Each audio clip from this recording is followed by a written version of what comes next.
Most people don't realize how much their personal information is being bought and sold every day. Data brokers are making billions, pulling details about you from public records and the internet, and then packaging and selling it, usually without your consent. That's how your information lands in the hands of scammers, spammers, even stalkers. It's why you get endless robocalls and why ads seem to follow you everywhere. That's where Aura comes in. Aura actively removes your data from broker sites and keeps it off. They also instantly alert you if your information shows up in a breach or on the dark web. But Aura goes beyond data protection. With one app, you get a VPN, antivirus, password manager, spam call protection, dark web monitoring, and even up to $5 million in identity theft insurance, all backed by 24/7 U.S.-based fraud support. Other companies might sell just credit monitoring or just a VPN.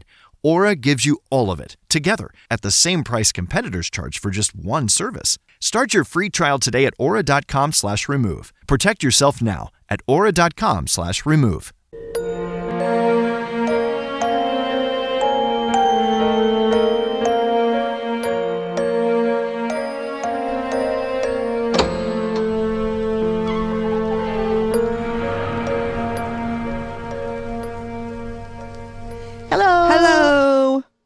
Welcome back. In this episode, we sat down with Rebekah Carmichael, otherwise known as The Ghost Guide. Yeah.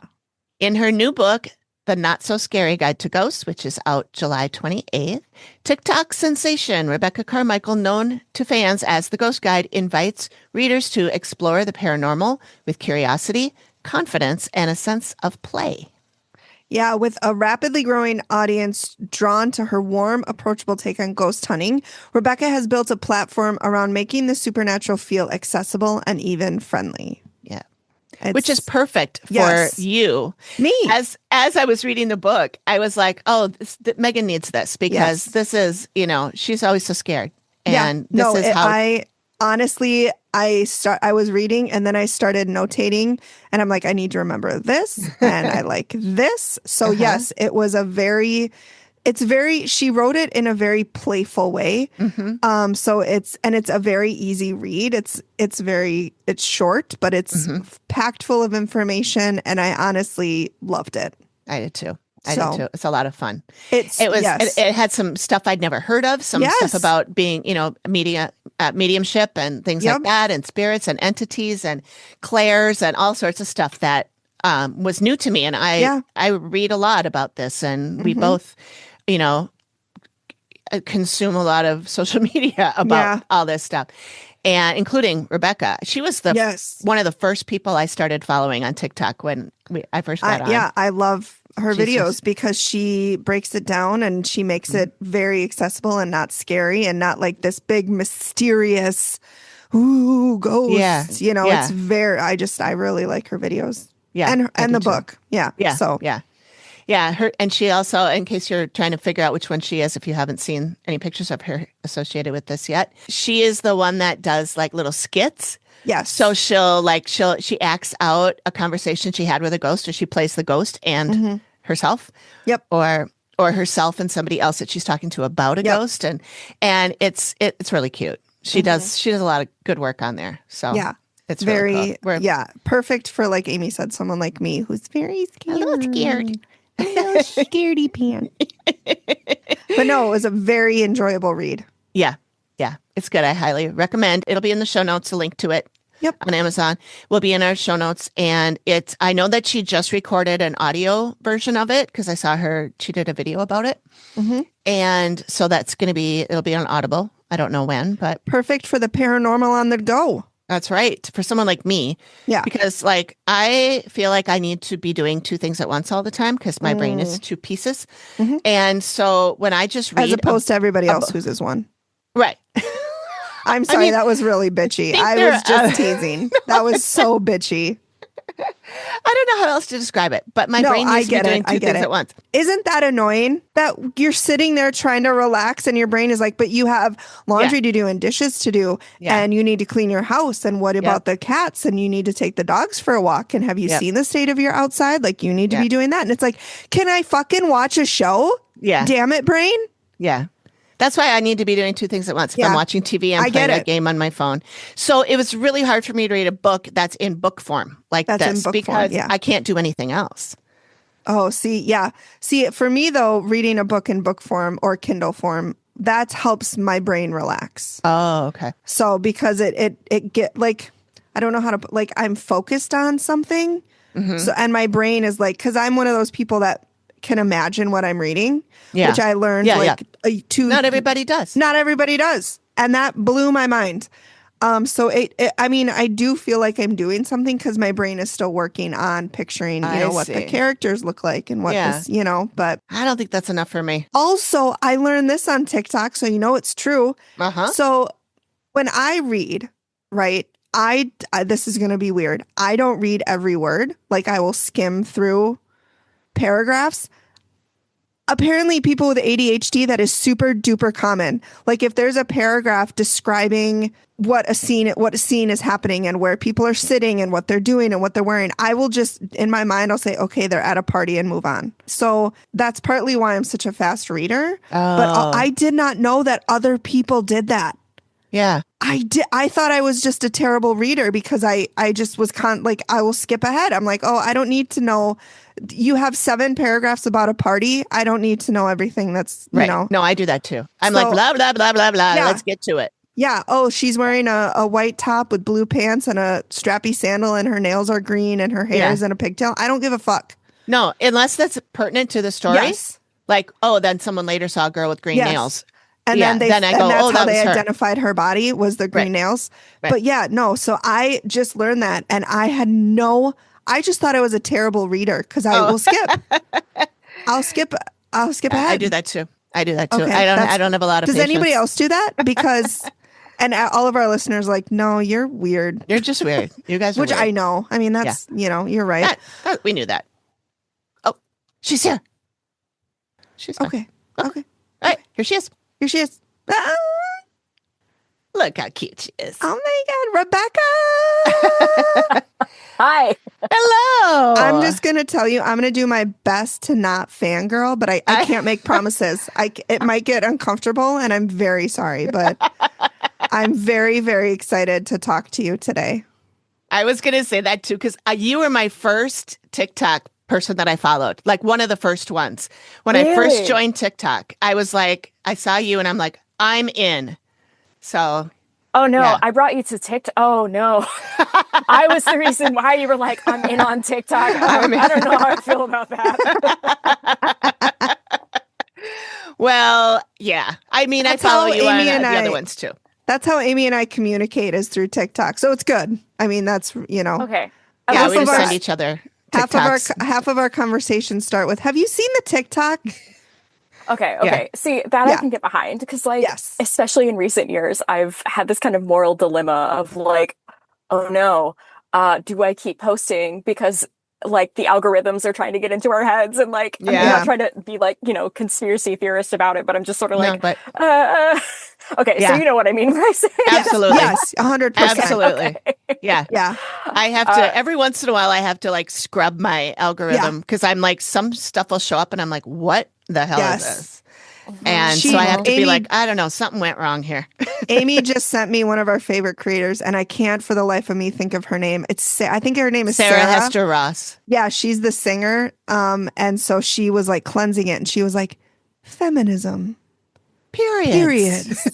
She's like, so you can cleanse your feed, and I was like, oh my God, thank you, because it was starting to get a little bit leaning a bit to the wrong way. And I'm like, I can't do it. Yeah. I wonder too, like, what is it about paranormal spaces that start like pushing us over to like right wing, even like farther and that kind of thing? I'm just like, what about ghosts says all that? Yeah. I don't know. I have no idea. And when we started this show, I did not expect that some of those people would be people that watch us or listen to us.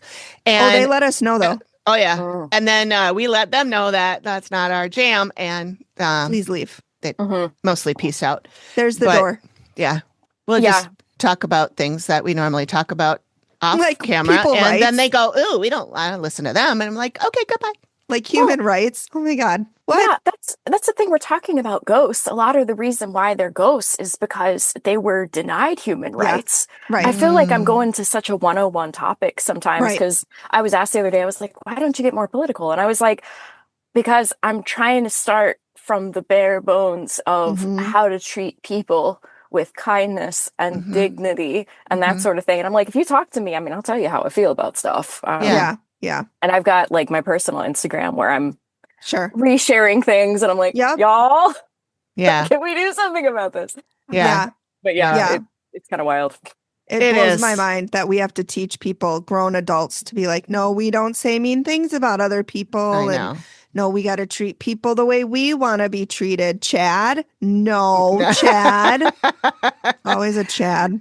Yeah, Chad. It's like, I'm going towards the block button. You're making me do it. Don't, Chad. Don't you do it.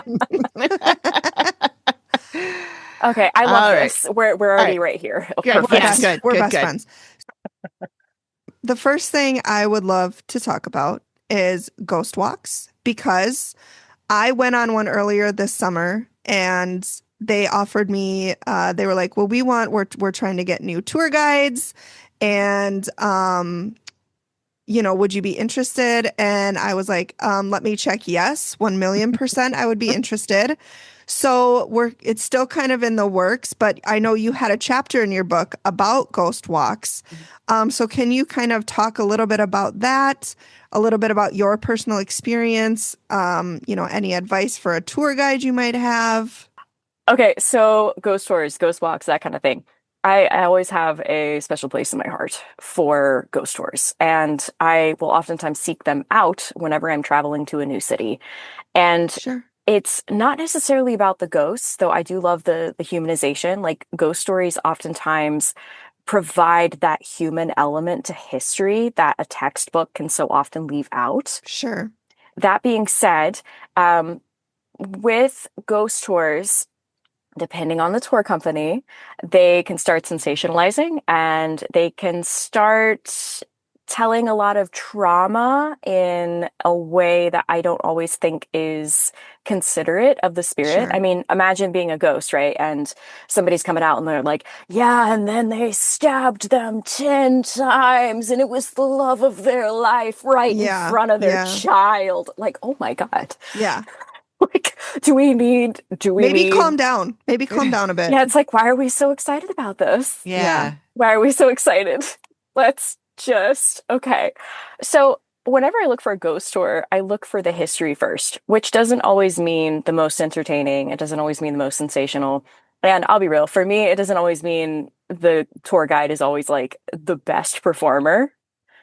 So yeah, with ghost tours, I'm always just like history first. And I think there can be some liberty with that, especially let's say they're changing the names out of consideration for something truly terrible that happened. Okay. All right. I think there's some liberty that's there, especially if people are still alive that are connected with them. I think a lot of it also has to do with how the stories are being told. Once again, are we just digging up trauma for the sake of trauma? Are we celebrating crimes? You know, like, are we celebrating something like that, or the inhumanization of perhaps marginalized groups or anything like that? Like, it's a lot of context in that. Sure. And I think in part, especially when coming to work with one, it comes down to, understanding yourself, understanding your morals, understanding with what you're okay perhaps saying for the performance area of it, in trade of introducing history and introducing spirits to people who have not understood that. And maybe from my context, introducing it in a way of how can we understand rather than it's all how about can we fear. Exploit? Yeah. Well, and that's like, your book, which I want to talk about. I hope so. The Not So Scary Guide is what it's called, the Not So Scary Guide to Ghosts, and that ghosts aren't necessarily scary, and that I think that for Megan anyway, because she's a scaredy cat, I'm very scared. So this was really good for. I kept reading it, going, "Oh, I hope Megan's reading this part. Oh, I hope Megan's because this is going to help her because she's, and you've had a ghosty friend attached or whatever you want to call it to you for Megan for a while back in the day. Fred. Oh yeah, Frank. Frank. Yeah, sorry. Yeah, for like probably 4 or 5 years he was with me. Wow. Okay. Yeah, but I just didn't hanging know. Out? Yeah, he was. Oh. I mean, I knew something was there, but I thought it was evil, and I thought it wanted to hurt me because every time he would show up, I would get scared. And so I was like, oh, because he's bad. And no, I reminded him of his little sister. And so he was following me around and protecting me. That's so And I sweet. think he was, because there was when I lived in Madison, Wisconsin, I was leaving the DMV. I've told this story on the podcast, so everybody, you can fast forward. But I was leaving the DMV, and this was back before cars automatically locked when you put them in drive. Mm. And so a girl got in my car. I was at a stoplight, and she hopped in my car, and she asked for a ride. And I was like, okay, sure. And she sat at the stoplight for a little bit because it was a red light. And she paused, and she looked at me, and she said, this isn't a good idea. And then she got out of the car, and I never saw her again. And so I'm like, did she mean to do me some harm and Frank made her leave? Or, so just that's an example of, I think, Frank looking out for me and keeping me safe. Yeah. Well, that's something to say about compromise as well. So often, and I think it's from the perspective of we're scared, right? We don't understand what we're seeing. We don't understand what we're experiencing. It's like outside of the realm of what society tells us is acceptable and okay. Mm-hmm. So when we have things like that happen, one, totally understandable to be like, even if he means you no harm. Yeah. Two, there's something to say about amicably working with spirits of all different levels, but we'll talk about ghosts in particular, because we can have a mutual care for one another, even if we're not talking every day, even if it's not like kind of on a mediumship level or what one would consider a mediumship level. I've worked with spirits before. I mean, I talk about one of the experiences in the book where there was a house that I was living in. The birdie who lived in that house, she had a tight ship on that house. Yes. Like she understood who was moving in and out, like at any given time. And I mean, she saved my butt more than a few times, but I talk about one of the experiences in the book. And the payment for that was, one, making sure that I was checking myself before going in and keep the house generally clean. And that was the compromise. She could boot anything that really wasn't supposed to be there. And I could do my part to just take care of the house in the physical where she couldn't. And that's the kind of trade. And I see that in a lot of consultations. I talk to people and a lot of different experiences where they're like, I was afraid of them at first. And then I realized that we were cool. And then we were kind of working with each other. Like, that's cool. That's really cool. And I think that's part of the reason why, I mean, one of the many, many, many reasons I loved your book, but it's very, I don't want to say user friendly, but like it is, like it spans all ranges. Like if you're just getting into it, it's kind of your how-to guide. But then if you're, sort of in it already, but looking for more tips, it goes into like the different ways you can sense spirits, all the clairs that it was such, and it's so easily understandable. You're not using all this jargon. You're not using all these big words of, that people wouldn't know. It's very accessible. I'm glad that you found that. Yeah. Yeah. I loved it. Yeah. I love the format, the way you have, like, you explain some stuff and then you have your little ghosty go-tos and the little, I love those little clips of things, and then there'll be a ghost story, and then we'll move on to something else. And I like the way that you described things. Like, I knew about the clairs, but I didn't, like, you described them really well. And I don't think I ever knew about clair emotions. Is that it? Clair emotion? Yeah. Yeah, it's kind of an umbrella, clairsentience and clair emotion, but I like to separate the sentience and emotion part from the tangency, which is touch. Yeah. I hadn't heard of tangency either. So I was like, oh, this is all new to me. So I thought that was really cool. It's very informative.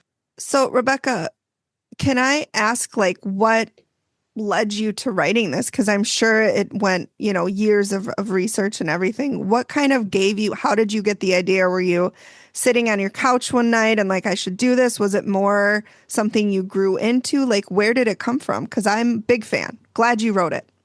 Thank you. With writing this book, it first started with a pamphlet. And as many great ideas, it just fell into my head. So thanks, future me. Thanks, universe. Thank guides. Thank whoever plopped that in my head. Thanks to everybody, because love it. And I got this idea to make a pamphlet because I'd seen people on Instagram, it's usually like for your free resource. And I was like, I mean, I could make a free resource. Yeah. And what do I make a free resource on? I could make a free resource on so many things. I was like, okay, I'll go into the kind of 101, because so often when people are starting out on their journey, it kind of feels like everything all at once. Mm-hmm. And I'm really good about being able to separate the everything to be able to more easily understand it. And that's what I work with people on in my courses and workshops and such. So I was like, okay, I'll make this pamphlet. And not even a month after I put out this pamphlet, I'll tell you, I believe in fate. I'll be real. There were times in my life where I did not believe in fate. This is one of those times where I'm like, it hit me in the face.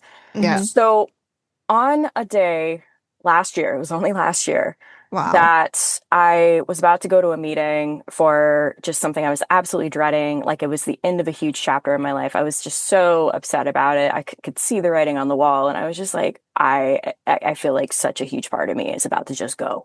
Mm-hmm. On the same day, I'm in a meeting for an in-person event at the same time. I happen to check my email to check something else entirely. And I see that I have a general inquiry from an editor at Adams Media and Simon & Schuster. Wow.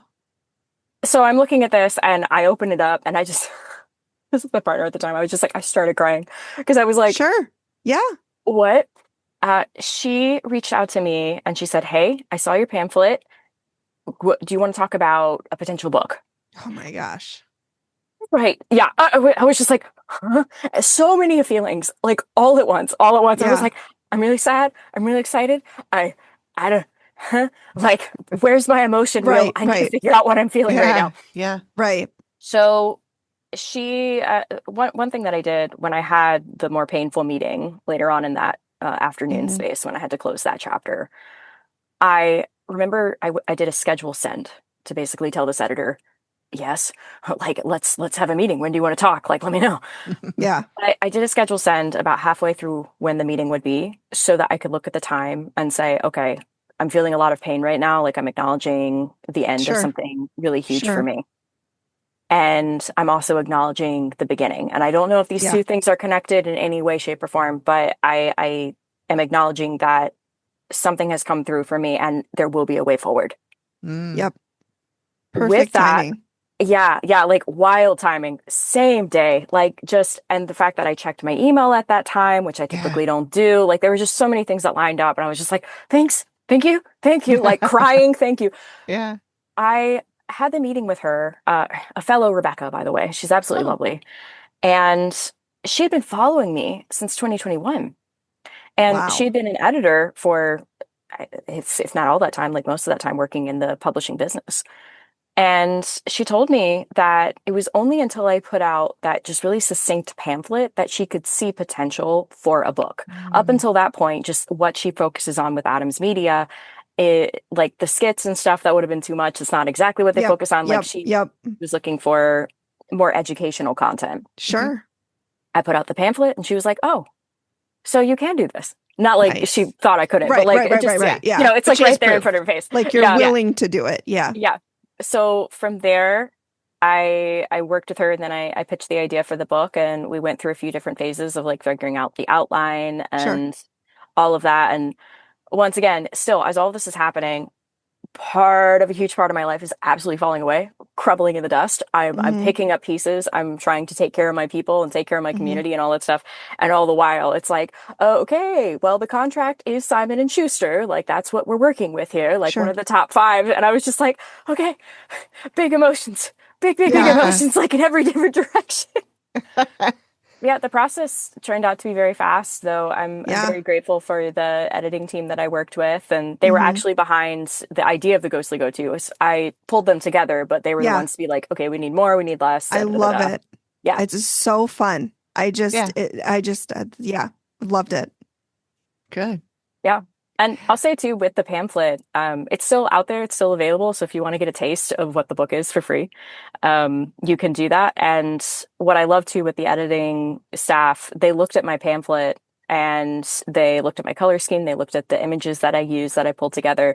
And that's what you get to see in the book. Just more very friendly, very just open, very like, just, you know, as I said, I want it to be approachable, not scary. Yeah, absolutely. Yeah, it definitely has that feel. I mean, look, the cute little ghosts flying around on it. I mean, how cute is that? So, mission accomplished. I think it's fantastic. Yeah. Did you ever feel like, because someone reached out to me once and asked me if I wanted to write a book. And I was like, oh, no, I can't do that. I just like panicked. And I'm like, me? No. And I didn't. And somebody else did. It was. I have another podcast that's about gangsters in Minneapolis, which is where we are located. Yeah. And so it's a true crime, basically, podcast about these gangsters. And somebody at not at Simon and Schuster, at a small little Minnesota book company, asked me if I wanted to write a book on it. And I was like, I'm not a writer. I don't know. I mean, I was like, thank you, but I was too scared to do it. And someone else did. She did a great job. We had her on the podcast. We're friends now. She just also wrote a book about hauntings in Minneapolis. So she's going to be on our show at some point too. At some point, yeah. But so was there any part of you that was like I was, where it was like, oh, me? Really? Or were you just like, oh, I can bang this out, no problem? Oh, wow. What a fascinating question to ask. Well, okay, there's two sides of this. One side is the side of me that's been writing ever since I learned how to write. I've always wanted to written a book. Wow, I'm already in the past tense. How did that happen? I've always wanted to write a book. I've always just wanted that. And I've always been dabbling. I'll write things for myself and that kind of thing. And when this all came together, seemingly out of nowhere, even though, you know, we leave breadcrumbs and then they, you know, turn into something over time, I realized once I got the contract and it was actually happening, something like triggered in my brain. And what do I get is shadow work. Why am I getting writer's block? I know what I'm doing, right? Like, it's not the writing element. I've got this outline. I know where I'm going. I know the stories, all this stuff. I was having all this writer's block. And it turned out that part of my journey with this book was also recognizing there was like a part of me that I wasn't acknowledging from my past and from like my childhood days, like why I was writing in the first place, why I cared to share so much with other people, why I cared so much to understand with other people. And part of that came down to being undiagnosed autistic spectrum for most of my life. I used writing as a way to understand people. Sure. That and theater, and understand myself. And I was in a place where I felt understood. I felt surrounded by wonderful people. I didn't feel lonely.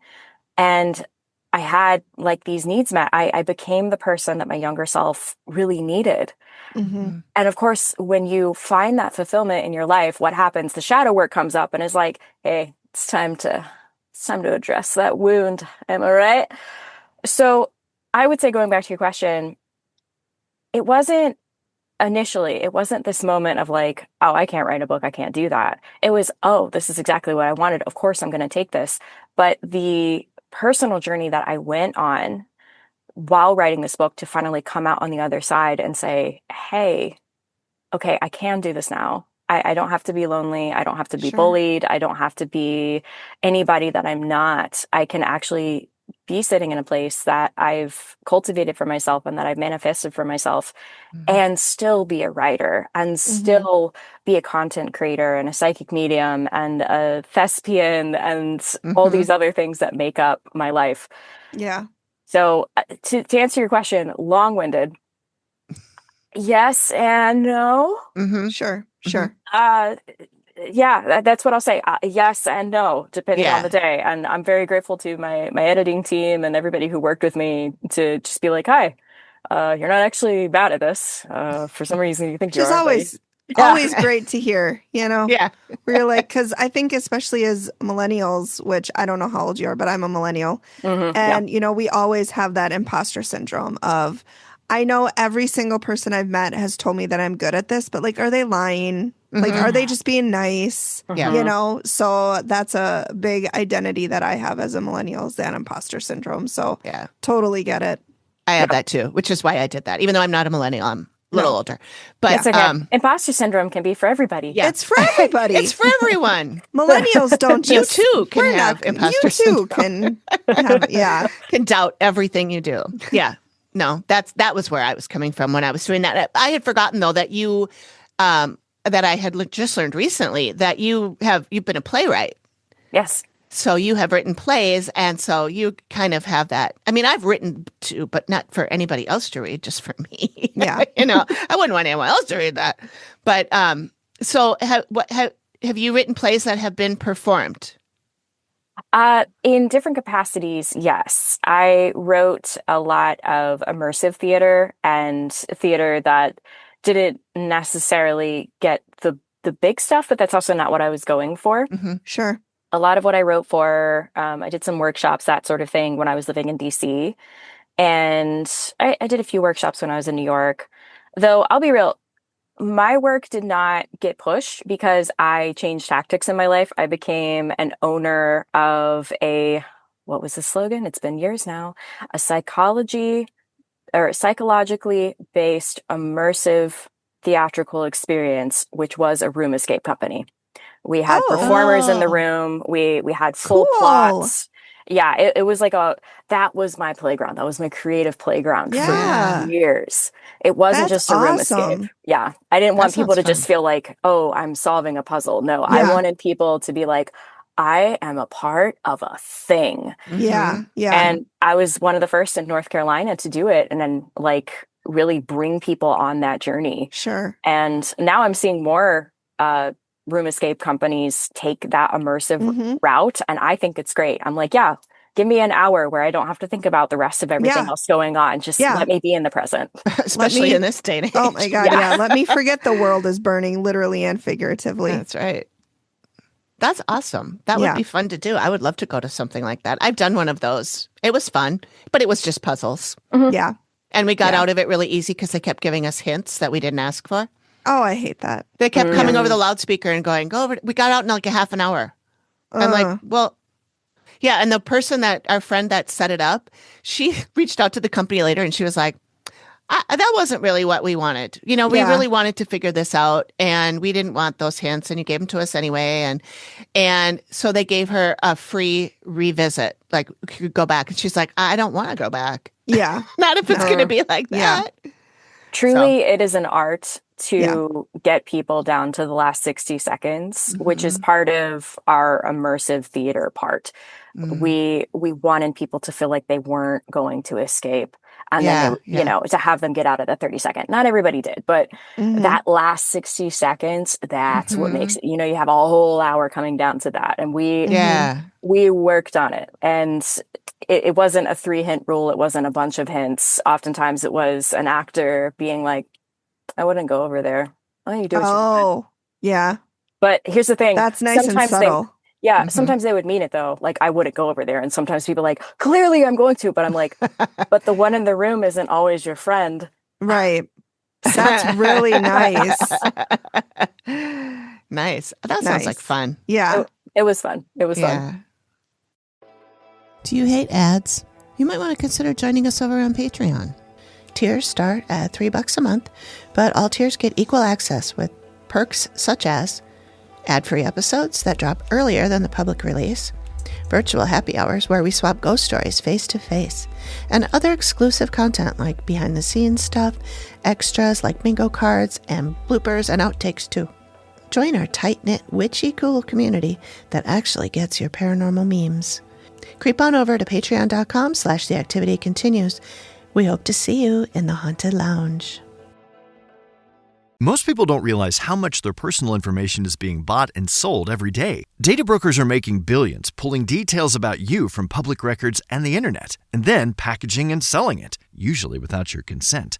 That's how your information lands in the hands of scammers, spammers, even stalkers. It's why you get endless robocalls and why ads seem to follow you everywhere. That's where Aura comes in. Aura actively removes your data from broker sites and keeps it off. They also instantly alert you if your information shows up in a breach or on the dark web. But Aura goes beyond data protection. With one app, you get a VPN, antivirus, password manager, spam call protection, dark web monitoring, and even up to $5 million in identity theft insurance, all backed by 24/7 US-based fraud support. Other companies might sell just credit monitoring or just a VPN. Aura gives you all of it, together, at the same price competitors charge for just one service. Start your free trial today at aura.com/remove. Protect yourself now at aura.com/remove. Have you ever wanted to sip on something that tastes like a potion and feels like a spell without waking up to a haunted inbox of regret the next day? Yeah, us too.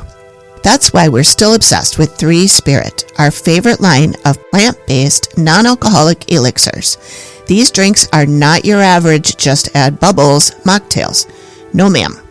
These are mood-shifting, spirit-lifting, botanically enhanced brews made by actual plant nerds, bar wizards, and maybe a forest witch or two. Whether you're conjuring courage for a social gathering, chilling out with your spirit guides, or just vibing solo while listening to a paranormal podcast, like, I don't know, this one, there's a blend for you. You can get 15% off your first order with our link. Just head to 3spiritdrinks.com and use code The Activity Continues at checkout. So raise your glass or your cauldron and drink to your health, your spirits, and maybe even the activity continues.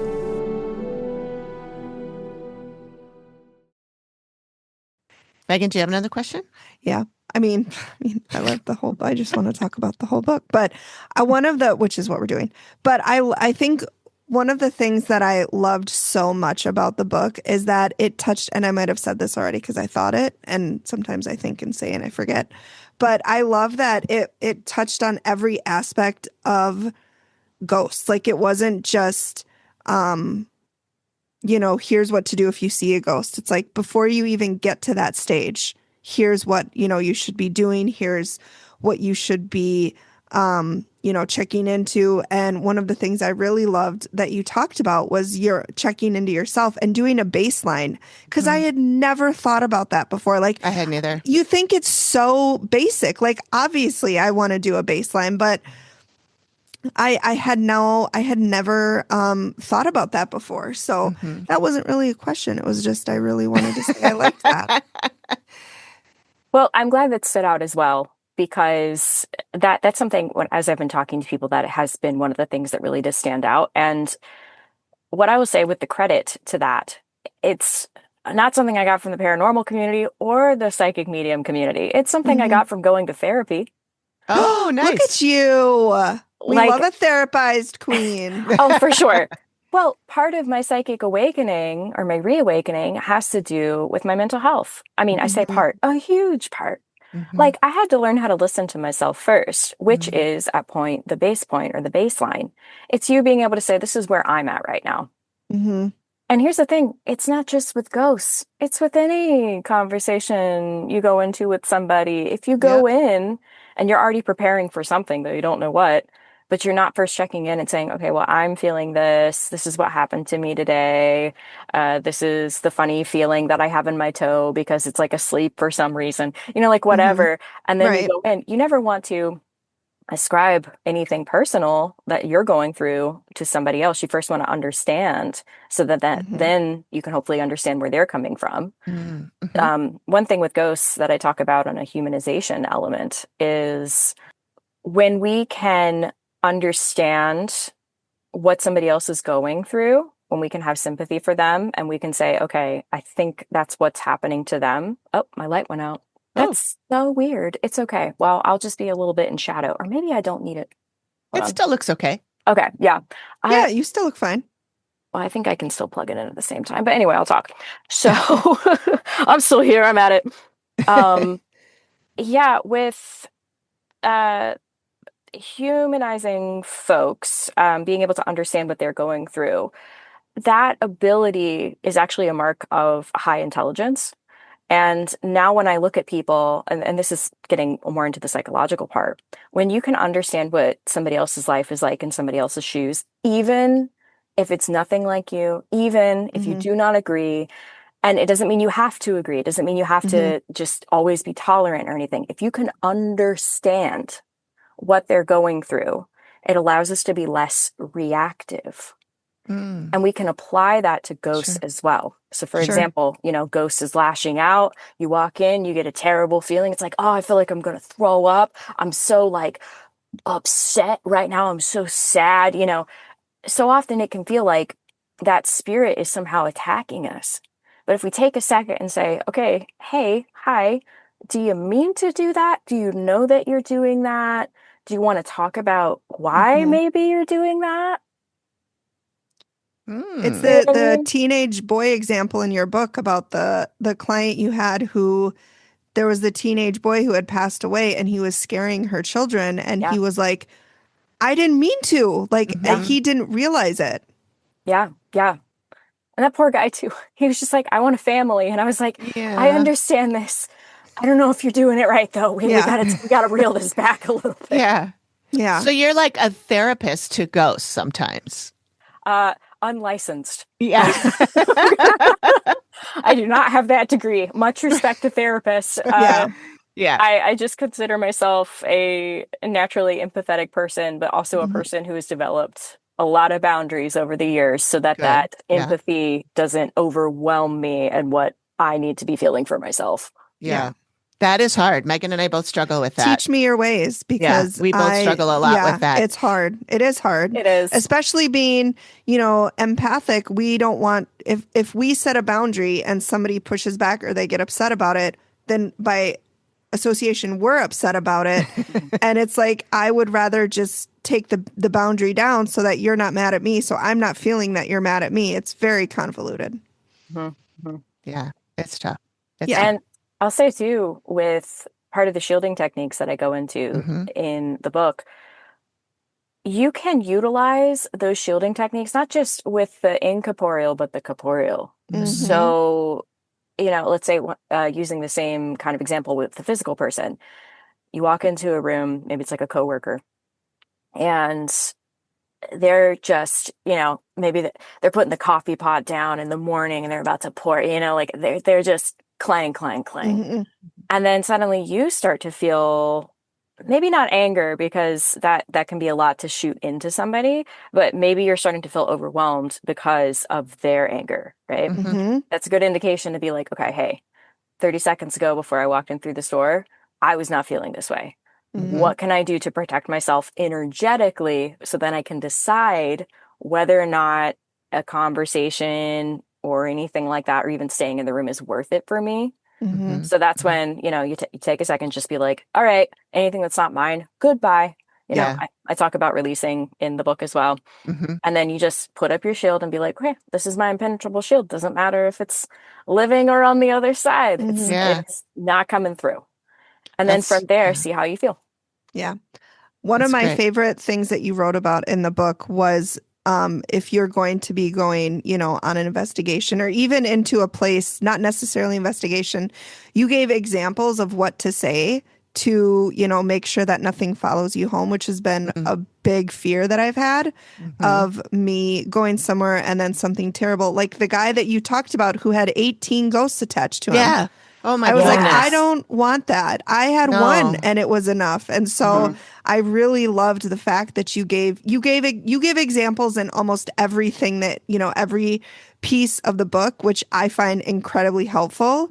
But that was one of my favorites was you gave examples of before even, not like I said, not necessarily going on an investigation, but just going somewhere new, like what to say to kind of keep things out. And I loved that.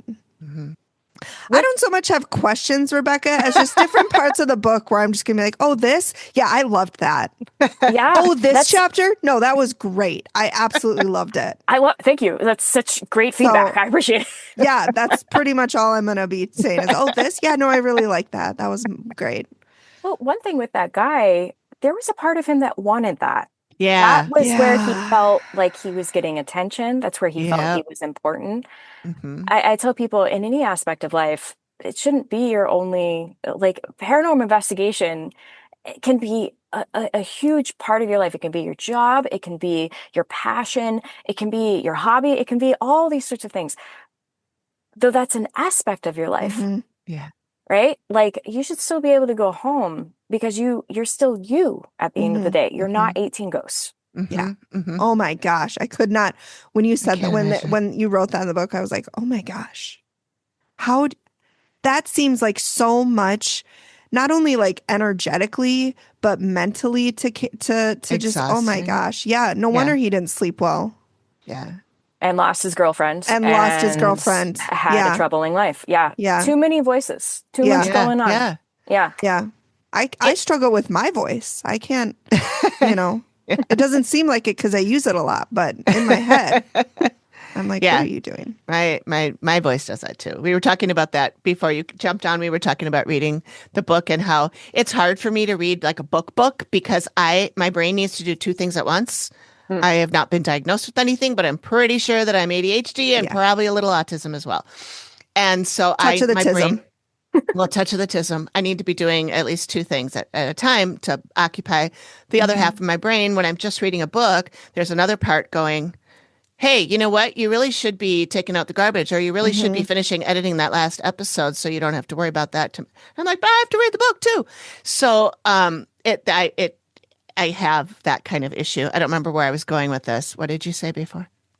We do that a lot. Conversation on like perhaps having ADHD and to be like, I don't know where I am. Wait, what was I talking about? I started here and I ended up here and I don't remember. And now I'm confused. Yeah. No, I honestly don't remember what I was going to say about that. But something about the voices, that's what made me think about it. I don't actually have voices in my head. Not like that, but I mean, one may have a train of thought. I don't think that equates to insanity. Yeah. I mean, my train of thought is never on the tracks. It's usually like parallel to the tracks and then it goes to the right. Veers off a little bit. Yeah. Through a house. I mean, it really just varies. Yeah. We do tend to do that a lot on our show. And I am diagnosed with ADHD. So. Yeah, you are. You are. Lucky. Hey, it's your show. Doesn't that mean you get to do what you want, right? Yeah, that's what I say. I'm just hanging out. I'm here. So. I mean, we're the lucky ones because, again, fangirling. So yeah, we are super excited. I'm trying to be cool, Rebekah. I don't know. It's probably not You're working. being so cool. It would be different if you were just like, I like you. I'd be like, okay. You're so pretty. Thanks. Yeah. Like, be like, wow, look at the time. I got to go somewhere not here. So I know in your book you had, mentioned that you had done a couple of investigations. One in was it Gettysburg? The Jane Wilder... Jenny Wade. Jenny Wade. I knew it was a JW. Yep. Do you still do investigations? Have you kind of taken a step back from that to maybe focus more on the book aspect and teaching, or kind of where do investigations fall in your life? I'm in a place where I say I do experiences. Sure. Now, what does that mean? Investigations fall under the experience. I'm actively looking back into winding up where I'm just supposed to be and meeting whoever's there. Yeah. That's really that's what got me into first posting skits on TikTok, where I was just like, well, I guess I'll share this. I don't really know if it's happening, but we'll find out. Like that was really it. I was really in my do it scared era, and I still am in that era of just like, do it scared. Okay. Like, well, I don't know. Let's try. With investigations, I do them, but it's really more for fun. And oftentimes it's with an element of trying to figure out something historically related. So it's trying to talk to the spirits and being like going beyond, how did you die? Yeah. It's more of the, hey, we're trying to find this building that isn't on the maps and it's nearby. Oh, sure. I'm wondering if you could point us in the direction of said building so we can work with the historical people and see if we can actually find some element of a foundation or something like that. Like I'm really into solving historic mysteries. And that's so Ghost can help with that. And really, I say it because I want more people to do it. How often they get asked the same 5 questions that are not super fun. Yeah. What if you go in and you're just like, hey, where did you live? Can I go visit there? Like, what does that look like to you? What color of the walls do you see when you were alive versus now? Like those kinds of questions. So I will still go on paranormal investigations. I think my issue with it, and one of these days I feel like I need to do a podcast recording with my partner on it, because Theron, who introduced me to paranormal investigation in the first place. I follow them too. Yay, awesome. I love Theron in so many ways. I keep wandering off during investigations because my patience for having a spirit be able to come through sometimes, especially if they're like, oh, I'm exhausted, I don't really feel like yelling to make it come through the S box, because it is a learning process for many of them. You can't just expect them to understand how to get on the wavelength to come through the tech. Right. So if they're not doing especially if they're a spirit that died in like 1800 and they don't know what any of these things are. Yeah. And now we're expecting them to not only understand it, but put out the energy level required to communicate. Yeah. And if they're not super emotional and they're just sort of chill, sometimes they won't come through unless they really know how to manipulate the technology. And me, I'll just sit there and be like, oh shoot, I know, I understand you're tired. Like, do you want to get out of here? Like, we can go over to the next room and like actually chat. Like, so nice. I don't think I'm a good investigator. Well, you are, but in a different sense than what the world believes investigators to be. I mean, with shows like Ghost Adventures and Ghost Brothers and all the ghost shows, like, we see in paranormal investigation as like, mysterious and kind of spooky and scary, which is another of the many reasons I love your book, because it's not any of those. But, you've got the people who are like, how many people, who's here with me? Are you here? Where did you die? And you're right. Like, maybe spirits don't want to talk about that for the millionth time today. Maybe they want to know, maybe they want to talk about what their favorite toy was as a kid. Yeah. It turns into a show. It turns into like they're supposed to entertain us or something. It's a debacle and it's disrespectful, which again, you talk about it. I'm sorry. Which you talk about in your book, but it's like, think of them, like you said at the beginning, like think of them as, because at one point, most of them were a human being. Yeah.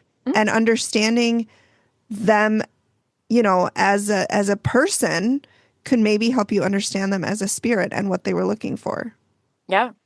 One thing that I love to do with an investigation is bring something for them. I'm big on bringing spirits for spirits. I read, got a lot of drinkers from the past, so give a little to get a little. Yep. One of the things I did recently, I went to the Railroad Museum once I got my author copy, and I read the part about the Wilmington Railroad Museum to the spirits. That's so cool. Yeah, there's a little snippet on all of my socials, and then the longer one I think is on Instagram and then on my Patreon if you want to check that out.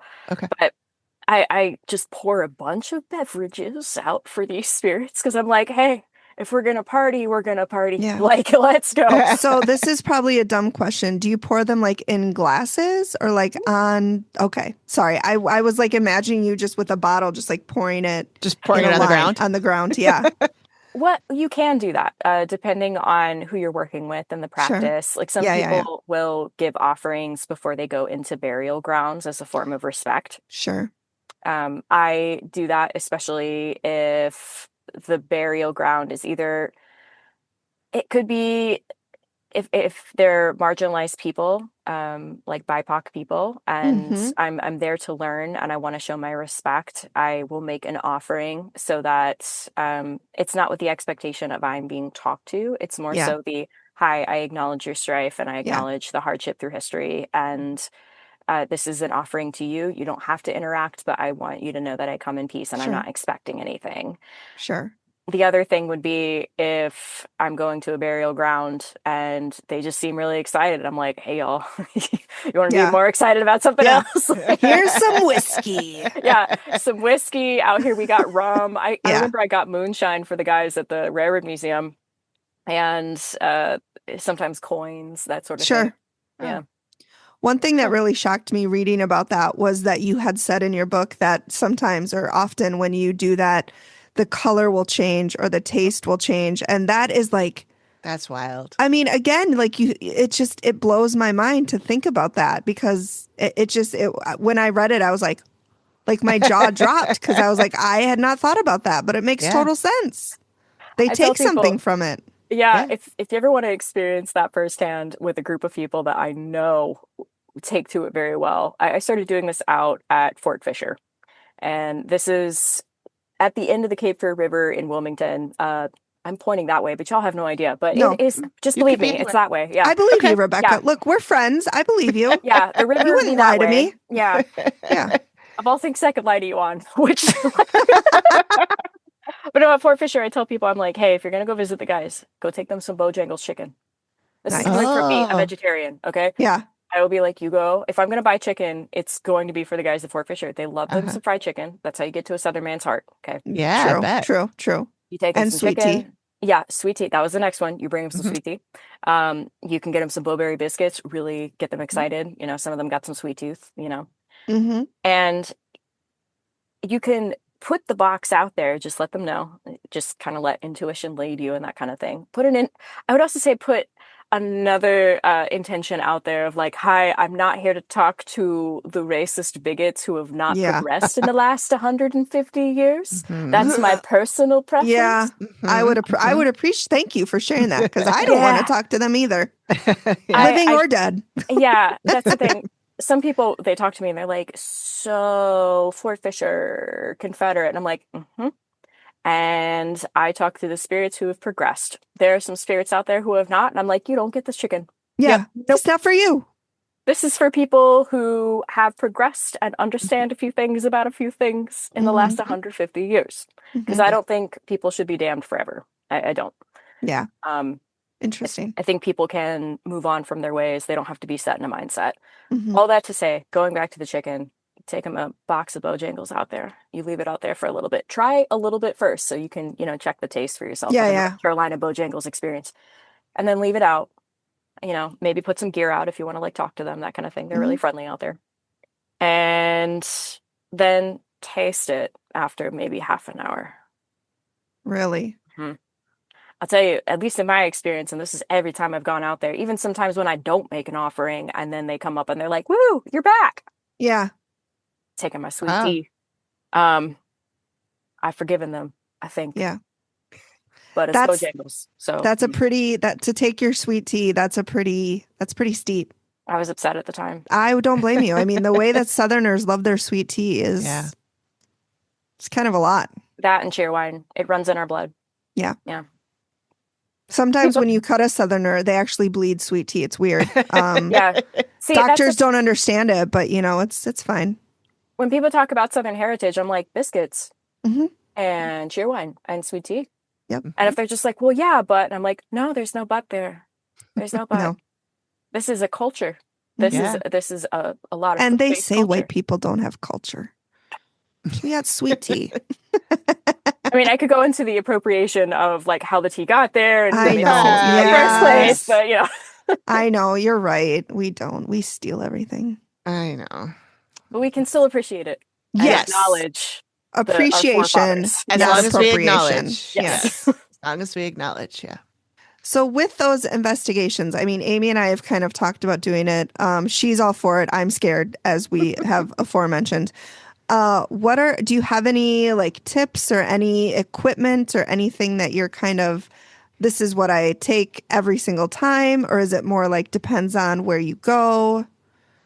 Any advice for maybe some investigators who are scared me? Babies who haven't done this before? Yeah. I don't want to screw anything up. Or offend anybody because we are all about being respectful to spirits. So even before we read that in your book, we are very much about that. Yeah, for sure. Ooh, okay. Where to start? I had like an idea, and then I was just like, respect for spirits. I agree. Yeah. No, it wasn't you. It's my Anyway, the first thing you can do is acknowledge if you're uncomfortable, and then not do it if you're uncomfortable. But here's the thing. Big difference here. There's fear that hurts you. And then it's uncomfortable because it's different. right? So understand the difference between fear and uncomfortable. Our brains are programmed to do what makes us comfortable, but staying uncomfortable doesn't always allow us to grow. Right. So that's going to be something you acknowledge for yourself, understand. And the way that you practice in your everyday life, right? Am I afraid of this or am I uncomfortable? Am I afraid of this or am I uncomfortable? It takes 30 seconds, even if it's like, oh, I want to go take a walk. Oh, but the sun is going down. Is it a fear thing, or is it because you actually don't really want to go on a walk, and that means you have to put on your walking shoes and put a bra on, because I never wear one at home, and they can't do that outside. I mean, okay, I'm not wearing a bra right now. I love that for you. Am I? No, I'm not either. Perfect. See, no shame. I'm shame in the free boob game. Yeah. Also, I'm in the South. It's humid. It's too hot for that. Yeah, it's true. We're under heat warning. Yeah. It's too hot for that noise. No. Yeah. Like, if it helps you, it helps you. But otherwise, it's like, no, leave us alone. Yeah. There's some men out there that qualify for bras, and they don't have to wear them. Absolutely. I know. So, yeah. Amen. If you want to wear one, great. If you don't want to wear one, let's move past that. Like, yeah. Okay. Yeah. Sorry, I got us on a tangent. I'm sorry. No, you're good. I'm just like, y'all are getting a unique side of me for your podcast. Everything else has been like, hey, Rebekah the Ghost guy, da da da da da. Like, you're getting very much like, no bras. That's okay. That's how we roll. That's how we like it. No, bras are for the, I don't know, geese. I don't know. I don't know, you people guys. Who want to wear them. How about that? Yes. No shade if you love bras. No shade. There's some cute bras out there. There are some cute bras. Yeah. Very empowering bras. Yeah. Yes, I hate them, but that's just me. Yeah. I don't want to yuck your yum. If you love wearing bras, I love that for you. Yeah. Wow. I hope people can comment on your podcast and be like, I am pro bra or I am con bra. Yeah. We'll cut this part out for a clip for sure. Okay. Yeah. Excellent. Yeah. For a reel or comment TikTok below, or whatever. Pro or con bra. Came to talk about spirits, stayed to talk about bras. There you go. Put that on a t-shirt. For sure. That's all you. You get it. You trademark it. Yeah, acknowledging your, is it discomfort or is it fear? And you can do that in your everyday life. Start practicing in your everyday life. Mm-hmm. That's psychology. Yeah. I know we're getting close to time here, but I do love that you talked in the book so much about mental health, and I know you're a big proponent for mental health and trying, and you touched on therapy earlier, but that I also have another podcast that I do with a friend who's a therapist, and she's also a little woo-woo, and she found us through this podcast. Through our podcast. And so she and I talk about like the spiritual parts of psychology sometimes too. And so to hear the kind of stuff you were talking about has been really interesting. How do you find those connections? Like, how do you find that psychology or therapy, whatever, and the spiritual world connecting? I mean, you've touched on it a little bit, but like anything else you want to say about that? I wholeheartedly believe the more one understands oneself, the more they're able to understand everything else. And what everything else means to you will always be personal. I am never here to convince people. That ghosts are around. Yeah. That does nothing for me. Yeah. Right. I want to talk about the human experience and how that goes beyond death.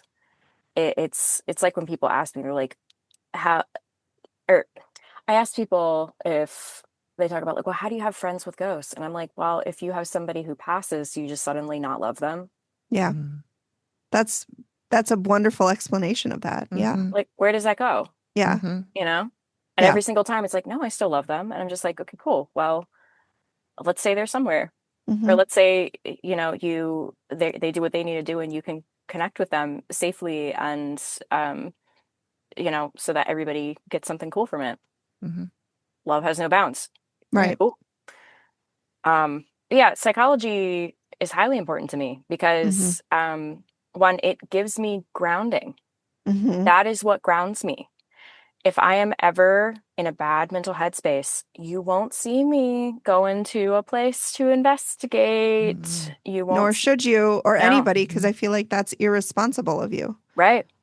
And you're more vulnerable at that time too, right? Exactly. To something happening. And that's how you end up with 18 ghosts. Yeah. It all comes back to the 18 ghosts. Yeah.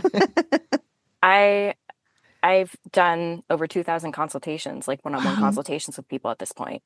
And I had to come to a place where I had to get comfortable with telling people sometimes, not often, fortunately, but every so often something would happen. And I'd have to email them and I'd have to say, hey, my brain's not my friend today. And if my brain is not going to be a friend to me, I do not want to try to channel into you.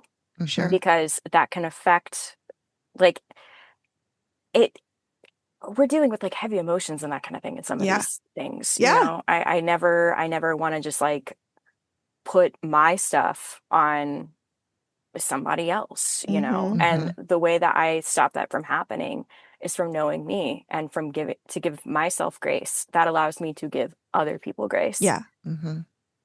Like your emotional check-in that you talk about, like how you said earlier, okay, at 30 seconds before I came in this room, I wasn't feeling this way. My base was this. What changed? So I think that's important regardless of whether you're dealing with spirits or humans. Like how many times have we, even like for me, when I fight with my husband, because I'm empathetic, when, you know, his anger leaches into me and suddenly I'm feeling like anxious and stressed and I don't know what to do with myself. And so having that emotional check-in, I think, you know, is great in every aspect of life. Yeah. And I love, like Amy said, that you incorporate so much mental health into the book. You know, like I remember one time you were, one of the things I think was Claire, when you were talking about hearing like voices in your head and you're like, but if you're actually hearing voices that might not be, you know, that are telling you to harm yourself or harm others, that's not what we're, so seek mental health. So I really love that you are highlighting it and saying like, you know, if this is happening, it might not be spiritual. So I think it's very important because how many people who were considered, you know, spiritual were actually schizophrenic or bipolar in the past or, you know, all of that. So I think it's really great that you touch on that. For sure. Psychic ability can be blocked, turned off, like cut. Like I know that firsthand. Most people know that firsthand, especially if they're having a reawakening and they're coming into understanding their sensibilities. Mental health on the scale of delusion cannot be turned off until we have the tools, some of which is sometimes medication. Sure. Sometimes, I mean, certainly it's therapy. And I tell people all the time, it's grounding for me and it's grounding for the people when they're like, well, yeah, I think I'm talking to this one woman, like by this one tree. But one day I was like really in my thoughts and I didn't pick up on her at all. And I'm just like, that's an indication to me as a non-licensed person of psychology. I'm like, okay, if you were in your mental health fields and you didn't see her and she's not leaving the tree and maybe somebody else did a double take while they walked by, that says to me that is some kind of entity. If she's following you and she's telling you to do terrible things to yourself and that kind of thing, that's a different matter. And if you can seek relief from that matter, it's absolutely life-changing to have quiet, and that quiet, that tranquility is absolutely worth it. Yeah. Most of the time, if people ask, oh, like, am I crazy or whatever? I'm like, okay, so that's your brain trying to keep you sane, asking that question. For the very few people that I've ever met in this line of work who are truly having like mental based delusions, they never ask that question. Interesting. It was always, oh, it's absolutely there. Yes. They are telling me this. And I always had to bring them back and be like, well, what in the physical signs did you get? Oh, nothing, but you tell me to believe in myself. And I was like, whoa. I do want people to believe in themselves, but I also expect people to check their bases. Yeah. What bases did you check? Yeah. So there's balance. Yeah. Interesting. Everything. Cool. Everything in balance. Everything. Weird way to like wind up on this hour. Do you have something but else you want to go over? Like, I love it. I know. Maybe a nicer topic. I don't know. Oh, I do want to mention just quick, just to give you feedback. I don't know, because you said you like that, but I loved the whole thing about the frequency tree. Yes. Explaining about like from the roots to the base, to the branches, to the canopy, all that. being where the different entities lie in frequency. God. That was so cool to just like picture that. And I have a big tree in my backyard that I say I'm friends with. Good. And I need to go out there and just sit with him and go through those exercises and stuff because it was so cool to me. Yeah. I mean, Rebekah, I'm going to be honest. We could sit here for another hour and I could just go and say things like, and in this part of your book, I really liked where you said this. And then I copied this part. And then I highlighted this part because it was really good. Yeah. And I got to, but like, seriously, I'm not just like, I think your writing style is wonderful because it's easy to follow. It's conversational. It's, you don't use, big scientific words to try to make yourself sound smarter. You make it very accessible. And I loved your book. I loved it. I can't say if there was a stronger word than love, I would use. I agree. Well, thank you. And truly with the tree, what I'll say real fast on it is that's how I see more psychic mediums being able to get along, because too many, I don't think I can call it a community at this point because there's too many fingers being pointed in a bunch of different directions. Sure. Mm-hmm. Yeah. And I'm like, mm-hmm.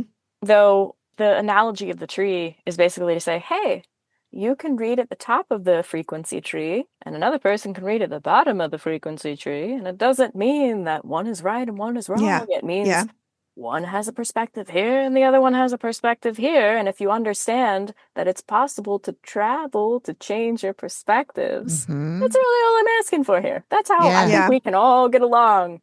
We'll see. But that's what I'm trying to push out there. I'm like, fingers crossed, right? Wouldn't that be great? That would be so great. I think it's possible. That's why I want more people to be psychic or to acknowledge that they're psychic so that we can have these conversations. I just need to get out of my own way. Because I'm my biggest block of my psychic ability because I'm scared and I don't want anything bad to attach to me.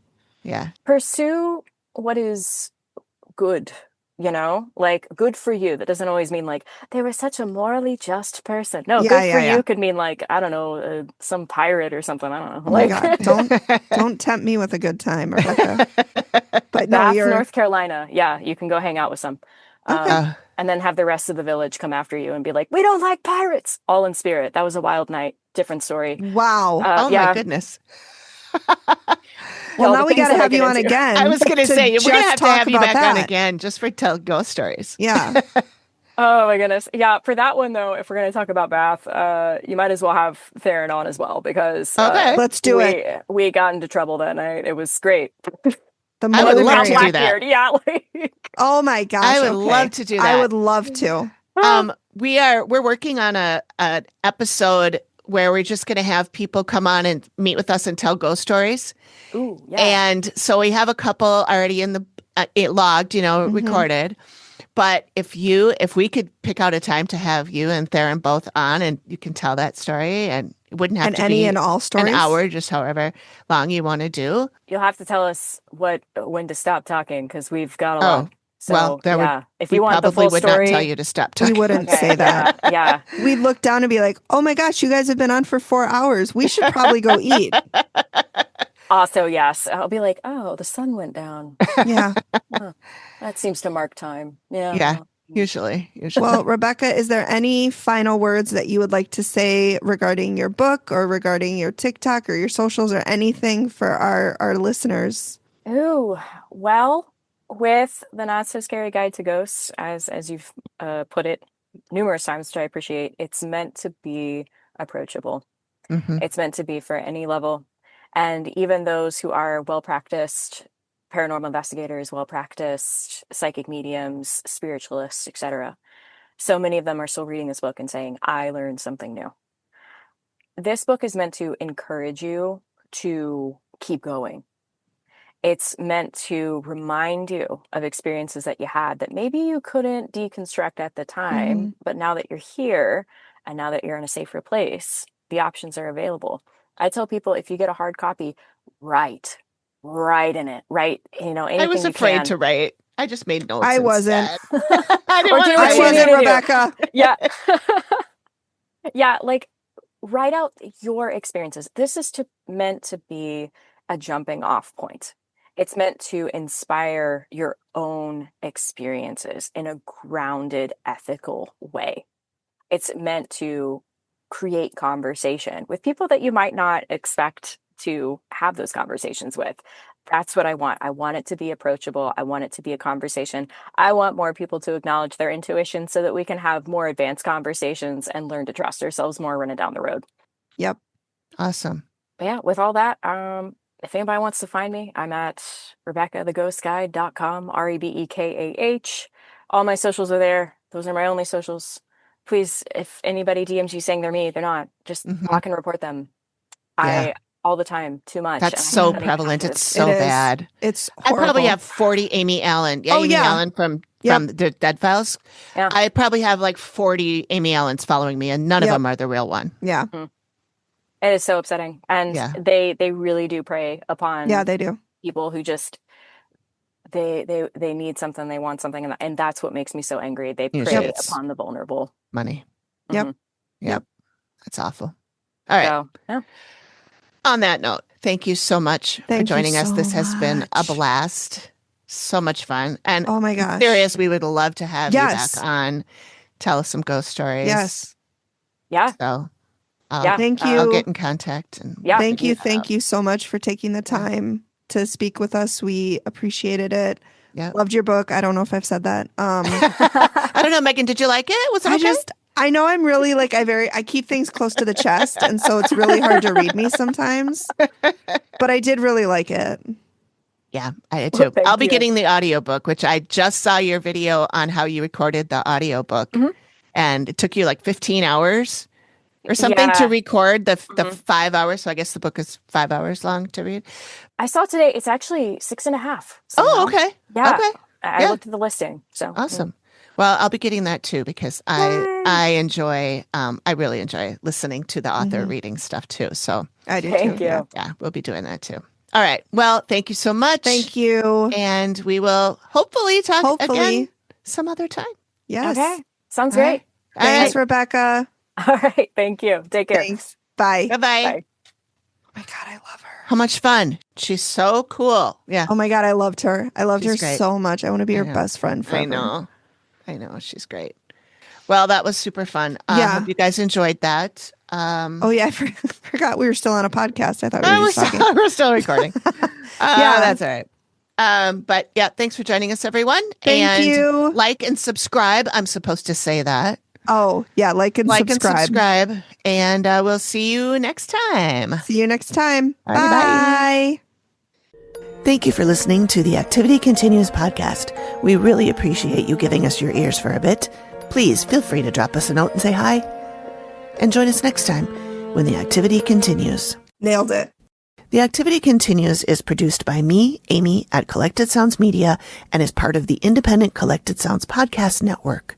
Most people don't realize how much their personal information is being bought and sold every day. Data brokers are making billions, pulling details about you from public records and the internet, and then packaging and selling it, usually without your consent. That's how your information lands in the hands of scammers, spammers, even stalkers. It's why you get endless robocalls and why ads seem to follow you everywhere. That's where Aura comes in. Aura actively removes your data from broker sites and keeps it off. They also instantly alert you if your information shows up in a breach or on the dark web. But Aura goes beyond data protection. With one app, you get a VPN, antivirus, password manager, spam call protection, dark web monitoring, and even up to $5 million in identity theft insurance, all backed by 24/7 US-based fraud support. Other companies might sell just credit monitoring or just a VPN.